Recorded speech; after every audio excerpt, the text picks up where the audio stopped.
Hammaga salom do'stlar. Bugungi videorolikda biz qanday qilib oddiy kompyuterni telefon orqali Wi-Fi ga ulashni o'rganamiz. Demak, boshladik.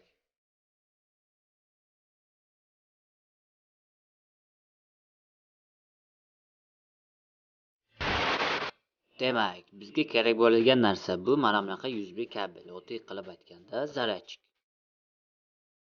Va zaryadchigimizni bir tomonini protsessorga, ikkinchi tomonini esa telefonga ulaymiz. Demak, bitta tekshirib ko'ramiz avval qani. Hozircha internet ishlamayapti.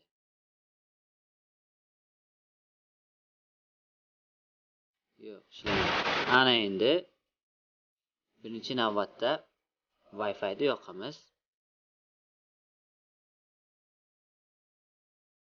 Wi-Fi yoqildi. Wi-Fi mi yo internetmi farqi yo'q. Keyin toshqo'doqsi bo'limiga kiramiz. Bu yerdagi bo'limdan USB modem degan bo'limni yoqamiz. Bu yerda 3 xil toshqo'doqsi bor. Wi-Fi orqali, USB modem orqali va Bluetooth orqali. Bizga kerak bo'ladigani USB modem. Yoqamiz. Demak, yoqildi, mana belgicha ko'rindi. Ana endi tekshirib ko'ramiz. Podключено mana. Ana endi o'zi bitta YouTube ga kirib ko'ramiz qani ishlaydimi yo'qmi. Demak, YouTube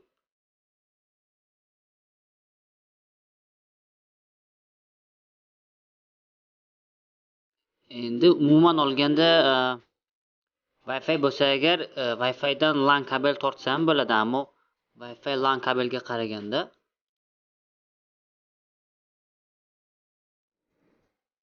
telefon yaxshiroq.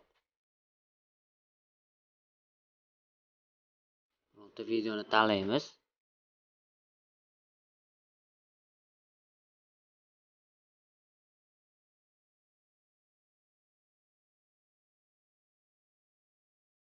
Mana ishlayapti. Assalomu alaykum YouTube ishqibozlari. Hozir siz ko'rib turgan narsani 1 soat ichida tayyorladik.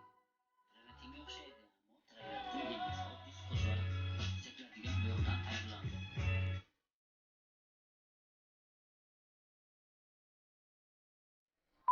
Do'stlar, video yoqqan bo'lsa like bosing va o'z fikringizni kommentariyada qoldiring.